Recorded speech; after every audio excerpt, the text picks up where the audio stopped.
to zero. Hello! Welcome to Big Bang Cinema. My name is not Isaac, the Natural Obligation Anderson. I'm Tyler. Keen. Oh, come on, that was disappointing. Oh. And this is a movie show where we talk about movie news. Movie reviews. Oh, you were a little late on that. And everything in between. Hold on, we're going to get up to speed. It's almost like I'm using like a Windows computer and I'm using Internet Explorer. When I talk to you, it takes a little longer. It's almost like you got a Samsung and I'm using an iPhone. That's true. Oh, no, it's all the way around, homie. Anyway, speaking about slow, the Beatles are going to be a part of a movie that Danny Boyle directed. It's called Yesterday, and Yesterday came out with a trailer. Yesterday. Isn't that ironic? And it's interesting. Yeah, so Yesterday, the plot of this movie is this guy right here wakes up in a world that doesn't remember the Beatles, or the Beatles never existed, and he's the only one that has any knowledge or memory of them. So he starts going around to write all the different songs that they have written in the past and take credit for them, and he becomes like really famous. And you can imagine that goes super well. Tyler, what do you think of the trailer? Oh, I like the music in it. Of course, but like, what do you think about the movie? I'm not a big Beatles fan. Really? Honestly, this is about I felt. If I was in that world, I wouldn't know. I would have known it before or after. Like, who wrote this song? I don't know. That's blasphemy, man. That is not blasphemy. They were all right. Great. I didn't know this about you. This actually upsets me a lot. Nah. Oh my goodness. Sgt. Pepper's overrated. Okay. Well, as far as the trailer goes, I really think this is a very neat concept. You can do this with a lot of other bands, but the Beatles just seems like it makes the most sense. What if they did like Nickelback and the world's a lot better place? Yeah, that would be like the greatest thing. Yeah. No, or like you got to watch the first Spider-Man movie, and Foo Fighters did the theme song instead of Nickelback. My goodness. Yes, exactly. Oh, by the way, that's executive producer Andrew Small. Oh. I forgot to intro him at the top of the show in case he has any thoughts on any pressing matters. Which, by the way, Avril Lavigne and the lead singer of Nickelback have divorced. Everybody's sad that he didn't divorce the band. Oh no, man! What in the world? That was a pretty good joke, I have to say. But yeah, the trailer. Danny Boyle directed it. Danny Boyle did Slumdog Millionaire. He did 127 Hours. I believe he did a James Bond movie. He was scheduled to do a James Bond movie, and he was dropped out of it. As far as kind of like this as a whole, I think this is a very fun concept, and I'm really curious. It looks like Ringo and Paul are going to be in there, which, I mean, at least we get one decent Beatle that's still alive. Well, I think we get the only Beatles that are still alive. Yeah, I'm saying like you know, Ringo is probably the luckiest man in show business. What if John Lennon never died? It says John Lennon never died. That means that I have no idea. I'm serious. I don't know where we're going with this. I feel like the guy behind you never existed. Yes. Well, Ed Sheeran is also in the movie, and apparently he gets wind of the guy that's like taking credit for all the Beatles songs. He's trying to produce his music and everything. And apparently James Corden's in there. Maybe he'll be funny. I don't know. Well, that might be a first. I'm just kidding, James Corden. If I ever happen to be on your show one day. I would love to have James Corden on the show. Yeah, he seems like a James pretty fun Corden, guy. if you're watching this, please be on our show. Anyway, the trailer is looks like a lot of fun. I'm really looking forward to this movie. Hopefully it'll be as good as the concept. The concept was interesting. Okay. Any last thoughts on this? Nope, my head is empty. Okay. This is for a lot of things, right? Yes, sir. Okay. Speaking about empty, Kingsman 3 is happening, apparently. And Matthew Vaughn, the guy that directed the first two, is most likely going to be a part of it. Tyler, what do you think about this? It's going to be a rehash from the first two. What? Like You mean that like these movies are corporate products? Exactly. That like people literally just switch around the elements, and like studios have formulas. I'm calling it right now. Everybody he learns and trusts is going to die. So he has to start over again. He has to go find help, and he's going to team back up with what was his name? Colin Firth? No. What was Colin Firth's name in the? I don't know. Did he become Arthur? I think so. Yeah. Yeah, he teams up with Arthur, and they go to fight some millionaire philanthropist criminal that has a plot that's like a silly everybody. kind of deformity kind of thing. And they're going to go to like Canada and like team up with a Canadian. Like they find a bottle of maple syrup, and it like leads them to Canada, and they find some Mounties that are actually some they're the Kingsmen there. I don't buy that. I would totally watch that. As far as like Kingsman 3 actually becoming a thing, They got explosive pucks. That would be like they just fight with hockey sticks. Hockey sticks. That would be pretty. I have to say, you're making it sound way cooler than it's probably going to be. They ride moose. Your movie sounds way better. But as far as kind of like the movie is probably going to be, first off, I did like the first two Kingsman movies. I don't think the second one was as strong as the first one. I still enjoyed it though. Their code names are famous hockey players. Is that like the only thing Kansas got going for it? I'm sure they got more. Maple syrup, hockey, and beer. And Rush. That's the 4 things they got going for They're them. not people like their prime minister too. And then I certainly don't. Okay, well that's neither here nor there. Shouldn't have even brought it up. But yeah, so them making a third one, I have no idea how this is going to go because the first one. I just told you how it was going to go. Well, as far as kind of like they're going to rehash it. Where the story actually is, like in all seriousness, I think. I don't know if they do switch around the elements again and just kind of like make another fun movie. I'll be okay with it, but like this is actually like a really kind of weird and kind of funky franchise. I mean, it's kind of like the first one was like a nice breath of fresh air. I think it came out in January. It was like a real big surprise for people. People didn't have a whole lot of faith in it. It turned out really well, but I don't know. I like Matthew Vaughn as a director. I think he's got a really specific style. I think sometimes he gets a little frat boyish and a little bit kind of like bro-ish humor. But I enjoy it. I also like Taron Egerton, the guy that plays the main character. I think all the first. Yes, well, that's his actor name. Ignatius. I think the world it's set in is kind of allows for some different characterization that I think would be very interesting. So overall, hold on, gears are turning again. They go to Australia and they team up with the Hemsworth brothers, and they got to fight Russell Crowe. Russell Crowe is trying. And Russell Crowe wasn't even cast. Like he just happened to stumble on set and he just wanted to fight someone. Yeah, because he's fighting all around the world. You find what from 2001? Him and his tugboat. Him and his tugboat. Yeah, you know where that's from. Yeah. South Park. Anyway, yeah, Kingsman 3. Sure. Yeah, whatever. Speaking about whatever, J.R.R. Tolkien is going to get a biopic movie, and guess what? They already filmed it. Nicholas Hoult and Lily Collins are in it, and it'll probably just have everything you recognize or know from The Lord of the Rings. Tyler, what do you think about this? It's going to be like things happen in his life that like Slumdog Millionaire. There's little things happen in his life. Slumdog Billionaire, is this the sequel to Millionaire? No, Slumdog Millionaire. You said Billionaire. I meant, well, that's how, well, technically, if you win $1 million. Is this like Too Fast, Too Furious of Slumdog Millionaire? A millionaire in India is a billionaire. Now, a millionaire here is a billionaire in India. But they get it's things in his life where he learns throws it in the book like he finds a ring, translates the Saxon ring, and then it's gonna be like, oh look, you got big hairy feet like a that guy's like a hobbit. I just made that word up. He looks like a hobbit. He's gonna be fighting in the war, and he's gonna be like with this guy. He becomes really good friends, and halfway through their relationship, he's like, what do I call you? He's like, the name's Bilbo. Bilbo. Or some crap like that. Yeah. And he has a little buddy named Frodo that happened to go on all these weird adventures, and he writes a book about it. And he's got an ugly aunt that always wants to kiss him. Why is he brooding in the picture behind you? Because everybody's got to be brooding. It's 2019. Brooding is in, man. Brooding is in. Well, is C.S. Lewis going to be in this too? Because they actually helped write each other's books. Yeah, I don't know. And they're probably going to ignore every one of J.R.R. Tolkien's books besides The Hobbit and Lord of the Rings. Yeah. This is basically the Lord of the Rings prequel, as far as how it was made. It's the fourth wall of Lord of the Rings. Basically. Although, what if they start out with him writing the book and it's got it's just like how Lord of the Rings started. Him writing the story of the book. That would be actually kind of interesting. I have to say, I kind of like that. And then he meets Christopher Lee. He actually personally knew Christopher Lee. Also, fun fact, because we were talking about the Beatles earlier, the Beatles were actually going to be in a version of Lord of the Rings that was going to be directed by Stanley Kubrick. I believe Ringo was going to be. Please tell me he's going to be Gollum. No, I don't think. I think he was going to play Pippin. I think that's his name. It's been a while since I saw Lord of the Rings. I know John and Paul were Frodo and Samwise. George Harrison, I forgot which one he was. He was the other one that wasn't Pippin. The Dominic Monaghan. Mary?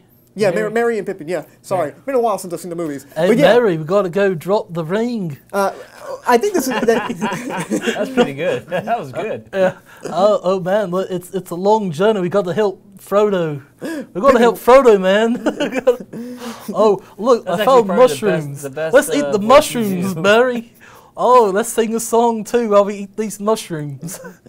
It's like, Frodo, what'd you do this morning? Woke up, got out of bed, drag a comb across my head. That'd be pretty funny because the part of the movie where they found the mushrooms. They're like picking the mushrooms, but they found like a pile of cow crap. They're like picking the mushrooms out, and it's like shrooms, and they're like eating the shrooms, and they like go on a little magical like adventure. Like I'm actually down for this. I want to see. I want to see this movie. Well, it's passed because like 3 out of 5 of those people are dead. Because Stanley Kubrick included. But as far as kind of like this movie, the J.R.R. Tolkien movie, I think this could be interesting, but I seriously doubt it will be. It will be stripped of everything besides the things that we know are recognized from those books. And that's J.R.R. Tolkien as it was. And Gandalf comes to me, whispering words of wisdom. Let it be. They go to whoever Ringo's playing. He's like, what do you think? What do you think, Pippin? Do. Cool, thanks. Is that the only drum beat you can do, Pippin? Yes, got me this far. Thank you. Hey, he goes, how does it feel being a part of the fellowship, Pippin? Oh, is Pippin the best drummer in the fellowship? He's is Pippin's the least talented out of all of us. Is Pippin the greatest adventurer in the world? He's not even the greatest adventurer in the fellowship. Like, oh, snap, they're just bragging on Pippin now because it's Ringo Starr. He's like, I'm going to go into my octopus's garden. And yeah, the part where the Kraken comes out of the water, attacks him. It's a big yellow octopus. Got to go back to my yellow submarine. Yeah, that'd be funny. That'd be really funny. Okay. I guess he's like, and I'll end on this because we got to move on. I want to do a 30-minute skit when we come up with this movie idea. I'm sure somebody's already done that, but at the very end. Oh my goodness! Yeah, it's like, and like Frodo's gonna look at whoever Ringo's playing, probably Pippin, and he's like, I don't know what to do. I think we're going to fail. What should we do? He's like, we can do it with a little help from my friends. And then it shows like Paul is Frodo, and he's like doesn't want to get the ring up. Like, Paul, don't sell out. Throw the ring in the volcano. But Kanye's there. Kanye Spiegel. Rihanna's there too. It's like they're like the Eye of Sauron. Yeah. Oh my gosh, I actually want to see this movie now. This is more interesting than that one. Anyway, speaking about interesting, the last topic for the movie news topics today, Child's Play came out with a trailer for the reboot, and it actually looks pretty interesting, I have to say. Yeah. Tyler, what do you think about this trailer? I must say I really do not care. Really? I do not care at all for Child's Play. It got uninteresting after the first one. Well, this one, I really like the fact, in case you don't know what Child's Play is, basically, imagine a creepy doll came to life and tried to kill somebody, like specifically a child. That's basically the premise. So this one takes a little bit of a different approach, because I imagine there's been different iterations of this. I think they're robots instead of like just straight up dolls. Well, they're like guardian robots, like basically like they're attached to Wi-Fi, and they're there to monitor the kids and whatnot, and I really like that. I think that's a really cool idea. It's very modern in its approach, and it's different from the other ones too. Oh, did you just make a noise out of your chest? Yeah, I just growled at this. I think everyone at home just thought there was an earthquake. I have to acknowledge the fact that no, there's nothing wrong with your television station. That was something that came out of Tyler's body. I'm growling at this because it looks like it's going to suck. It looks like it's going to really suck. It's probably not going to be good. I like Aubrey Plaza's face, so I might be a little bit distracted by the fact that she's in this movie. But I think the concept is there. I think the possibility of this being a total soft reboot of the first one is 99%. Like confirmed. Yeah. But as far as where they're going with it, I'm happy with it. I guess that's all we got to say about that. Tyler, you got any last thoughts on this? Why? I ask that every single day. Guys, if you have any comments, questions, or concerns about anything that we've talked about so far, what was that came out of Tyler? What things do you have to know about the J.R.R. Tolkien movie? Was Ringo the most talented Beatle? If the answer is no to all of these, you're correct. He wasn't even the best drummer in the band. No, he wasn't. You can go to facebook.com/Studio67NCC to hear more. Or if you guys want to leave a comment or something like that, watch some past episodes. Yep. It's all great. It's all Gucci in the Institution, as I like to say. Guys, we're going to take we're going to take a real quick break. When we come back, fun segment. What is it? You're going to figure out when we get back. I don't know why they're reading. When it comes to culinary arts, Nash Community College is here to turn your burning passion for food into a career. Our chefs, with over 70 years of highly qualified industry experience, are here to point you in the right direction, teaching and handing down classical culinary techniques that will improve your skills and help you cut your way into the food industry. Gain invaluable experience, vital to cooking and preparing delicious food, served in a personal and creative environment. To learn more about the Culinary Arts program, visit nashcc.edu.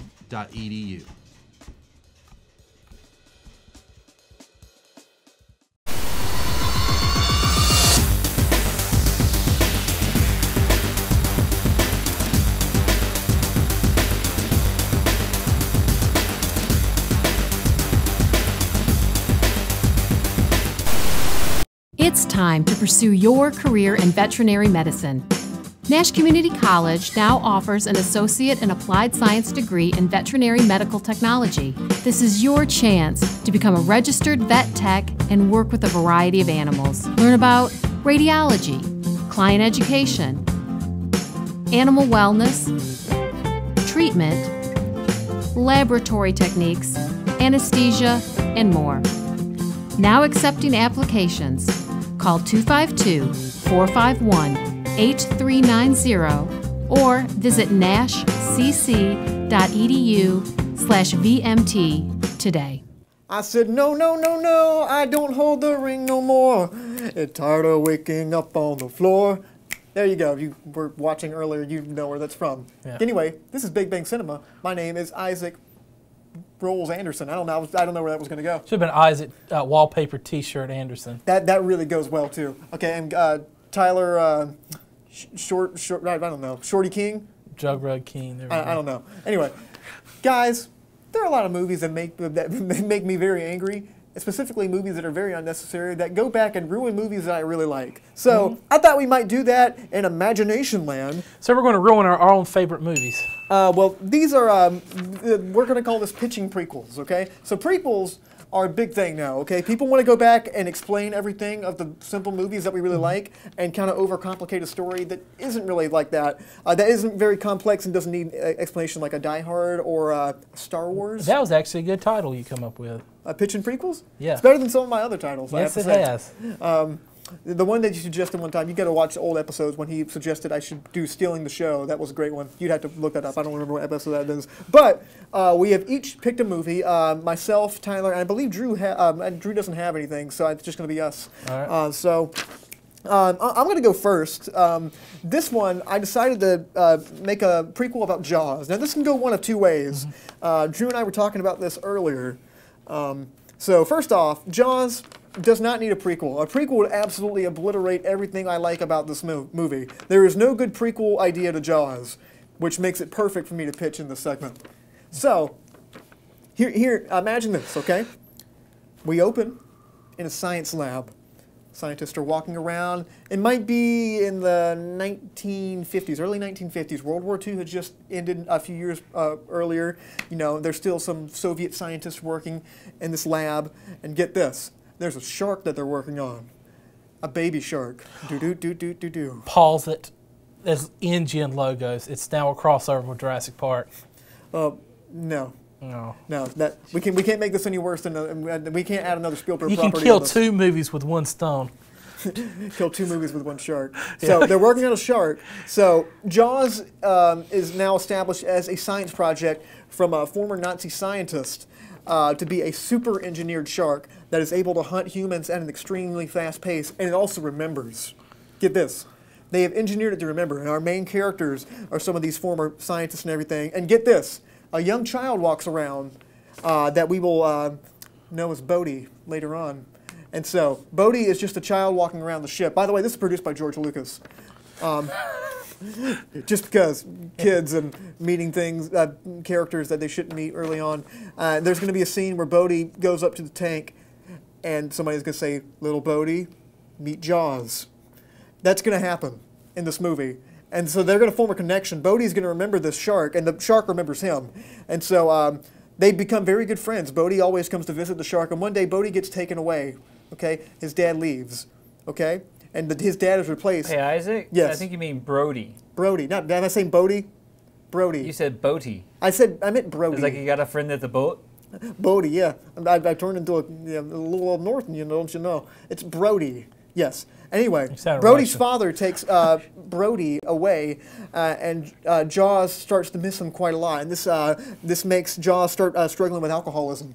And this is really where the crux of the movie starts to kind of go around. He starts smoking shark cigarettes. He suffers from shark depression. Starts swallowing license plates. Because he doesn't know Brody was taken away by his father. He thinks that he was abandoned, okay? And so he starts getting very aggressive, okay? Alcohol does a lot to a man. Yeah. And he does even more to a shark. Okay, yeah. So Brody's father has been replaced with a fresh out of the Navy Quint, and Quint comes there and he takes over. Now the shark is very aggressive, and Quint comes in as a fresh-faced man from the Navy, and now he has a grudge against sharks because this is his image of sharks. And he leaves. His last line in the movie, as he quits the organization that's working the shark, he just goes, "I'm gonna kill that sucker one day." Just keep that in mind. It's foreshadowing. And so at the end of the movie, Jaws gets out to go search for his long-lost buddy, friend Brody, but this time he's no longer a friend. He abandoned Jaws. He's trying to get his attention, and the movie ends with Jaws going to go kill the first guy that he killed in the first movie. So that's my idea. Hopefully, it'll get greenlit, and I'll get some royalties, because I can see George Lucas making that.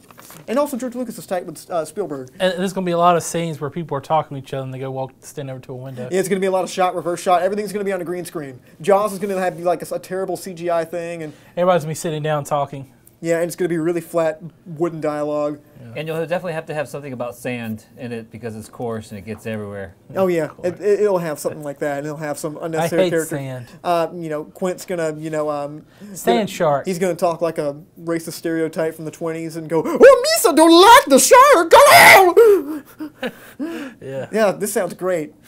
George, take that $4 billion you got from Disney, do something with it. Give it to me.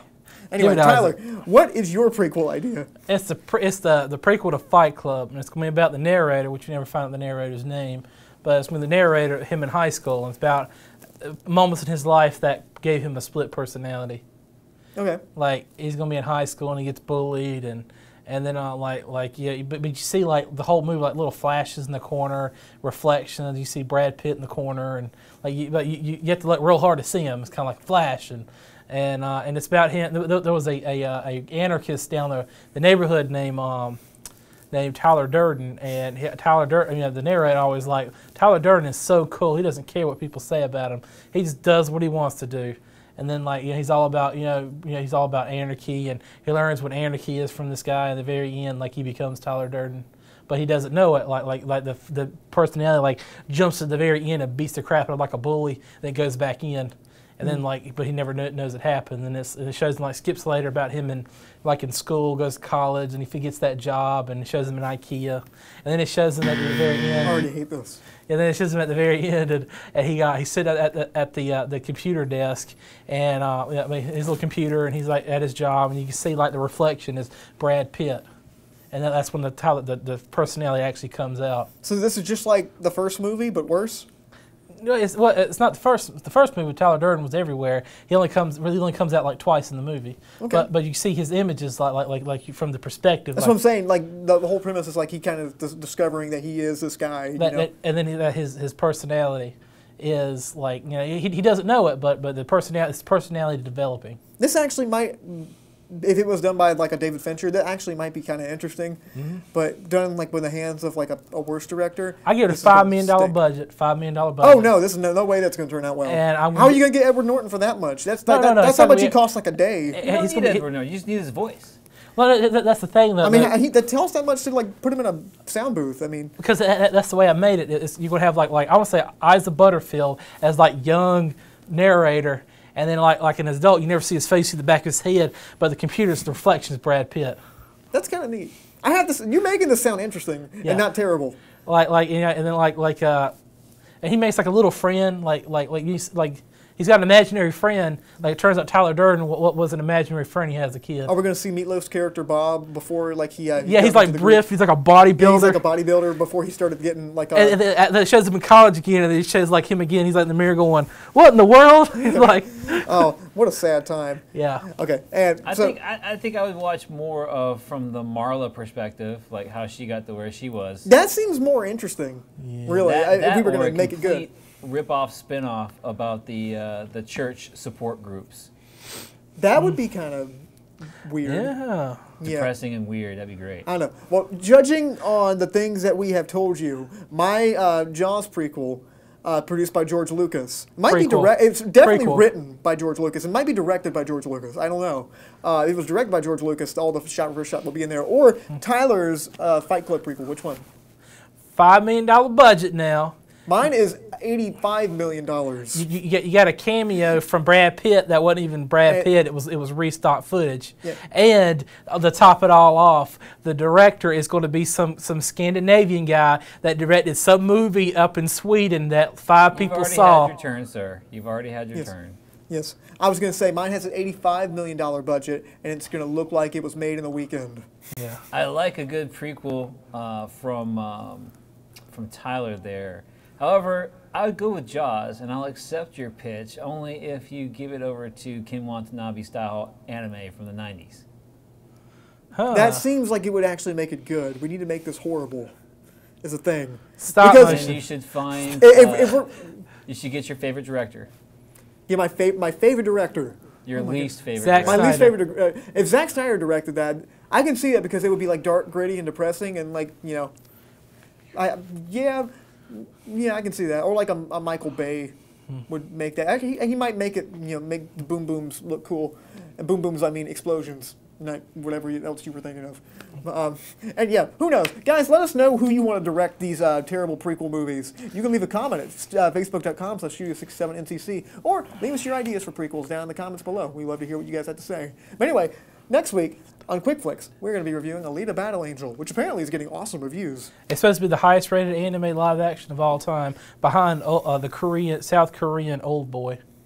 It surprised me. It looked like hot garbage in the trailer, but apparently it's really, really good. So anyway, that's our show. My name's Well, I guess we can say that James Cameron's raising the bar again. Oh, he just produced it. It's Robert Rodriguez directed it. So I mean, okay, Robert Rodriguez directs. I'm like, ugh. Yeah, that's something. It's like throwing a dart blindfold. He either hits the bullseye or hits somebody in the back of the neck. And then he gets sued. Yeah. Guys, thank you so much for watching. My name's Isaac Anderson. I'm Tyler. Robert Rodriguez should really direct that Jaws prequel. See you next week. He probably should.